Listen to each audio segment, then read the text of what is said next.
साधारणतः एका आठवड्याच्या गॅप नंतर महाराष्ट्रातील विदर्भातल्या काही जिल्ह्यांमध्ये पुन्हा पावसाला सुरुवात झालेली आहे. परंतु हा पाऊस सुद्धा खूप जोरदार किंवा खूप मोठा नाहीये. मागच्या जर 2 आठवड्याचा जर विचार केला तर साधारणतः जुलैच्या पहिल्या आठवड्यात राज्यातल्या पश्चिम भागामध्ये म्हणजे पुणे असेल, पालघर असेल, रायगड असेल, लोणावळा, मुंबई या परिसरामध्ये जोरदार पाऊस झाला. कोकणामध्ये जोरदार पाऊस झाला आणि जी काय तूट पडलेली होती ती तूट भरून काढण्याचं काहीसं काम त्या पावसाने एका आठवड्यातल्या पावसाने केलं. यामुळे ती नक्कीच सरासरी जी आहे ती पावसाची वाढली, परंतु ती फक्त 3-4 जिल्ह्यापुरती मर्यादित होती. संपूर्ण महाराष्ट्राचा विचार केला तर मराठवाडा आणि विदर्भात अजूनही पाऊस कमी आहे. आत्ता 17 जुलै आहे आज आणि साधारणतः जुलैच्या शेवटच्या आठवड्यापर्यंत पेरण्या होत असतात, उशिराच्या पेरण्या. परंतु यानंतर जर अजूनही काही काळ पाऊस पडला नाही तर शेतकऱ्यांच्या वाट्याला खूप मोठं संकट येणार आहे आणि पेरण्या सुद्धा होणार नाहीत. अजूनही अपेक्षित क्षेत्रावरती पेरण्या झालेल्या नाहीत.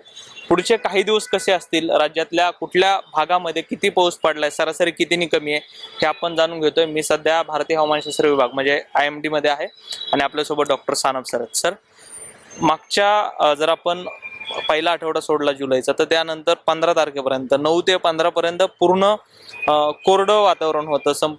ऊन पडलं होतं पुण्यात, तर संपूर्ण महाराष्ट्रातही तशीच परिस्थिती होती. परंतु आता पाऊस कुठेतरी सुरू झाला.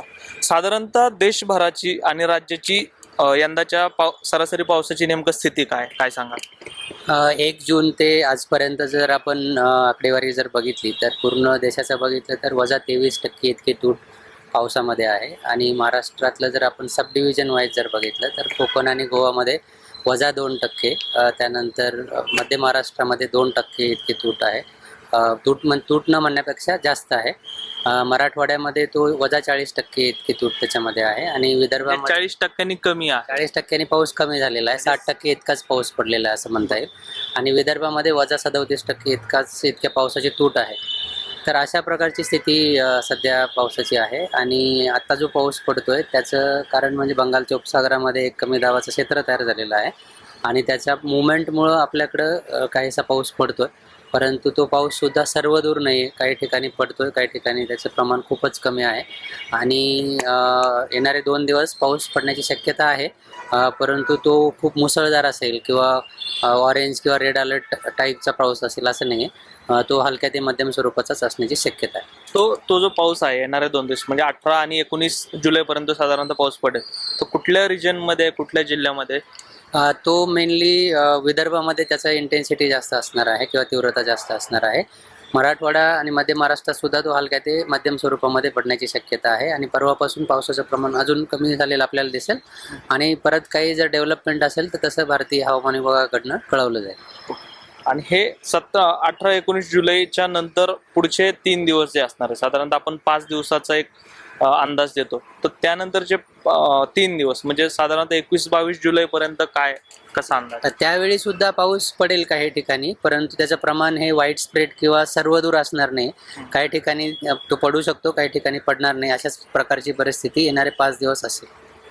सर, आता सगळ्यात जास्त पावसाचे जिल्हे आणि सगळ्यात कमी पावसाचे जिल्हे महाराष्ट्रातील जर बघायचे झाले तर सगळ्यात जास्त आणि सगळ्यात कमी पाऊस पडलेले कोणकोणते जिल्हे आहेत आणि तिथं किती साधारणतः पाऊस पडला?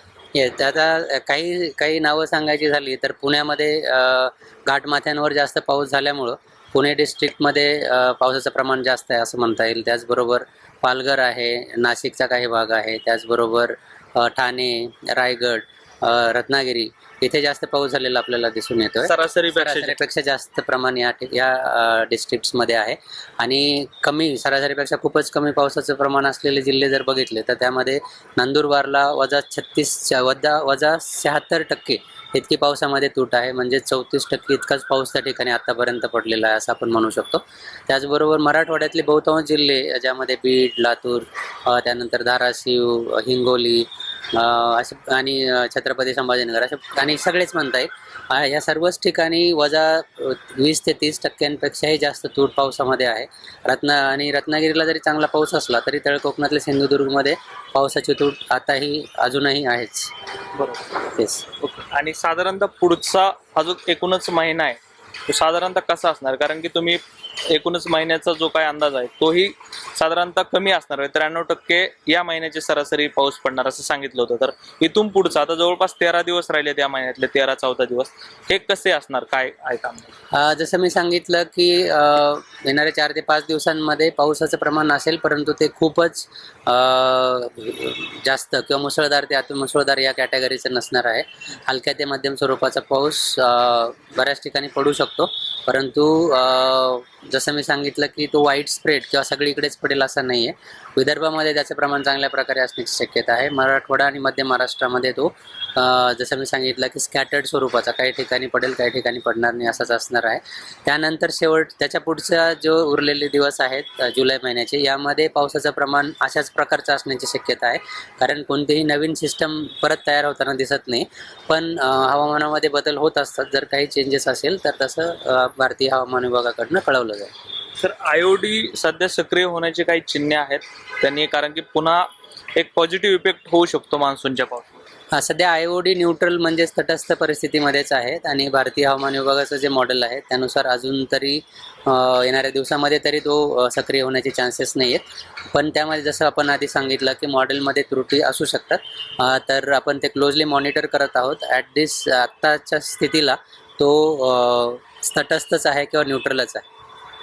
खरं तर सिंधुदुर्ग जिल्ह्यामध्ये सरांनी उल्लेख केल्याप्रमाणे भात शेतीला तडे गेलेत. ॲक्च्युली या महिन्यामध्ये जुलै महिन्यामध्ये तळ कोकण किंवा कोकण घाटमाता इकडं प्रचंड पाऊस पडत असतो, परंतु यावर्षी चक्क भात शेतीमध्ये भेगा पडल्याचं चित्र बघायला मिळतंय. मराठवाड्यामध्ये सरांनी सांगितल्याप्रमाणे सरासरीच्या म्हणजे 17 जुलैपर्यंतची जी सरासरी आहे त्याच्या केवळ 60% 60% पाऊस पडलाय.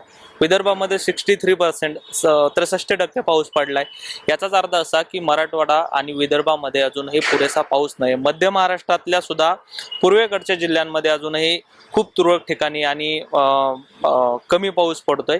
यामुळं याचाच जो परिणाम आहे तो पेरण्यावरती पण झालेला आपल्याला बघायला मिळतोय. 1,44,00,000 हेक्टरवरती पेरण्या होणं अपेक्षित असतं खरीप हंगामामध्ये, परंतु त्याच्या केवळ 60-70% पेरण्या आतापर्यंत झालेल्या आहेत आणि याचा एकूणच परिणाम शेती क्षेत्र आणि इतर उद्योगावरती सुद्धा होणार आहे. एकंदरीतच काय तर येणारा काळ हा शेतकऱ्यांसाठी आव्हानात्मक असणार आहे. त्यामुळं पाण्याचा वापर असेल, धरणांमधलं पाणी जे आपण शेतीला देतो, ऊस शेतीसाठी सगळ्यात जास्त पाण्याचा वापर होतो, ह्या सगळ्या गोष्टीचा पाण्याचा वापर असेल आणि एकूणच नियोजन आहे, शेतकरी असेल किंवा प्रशासन असेल त्यांनी हे नियोजन चोखपणे पार पाडायला पाहिजे.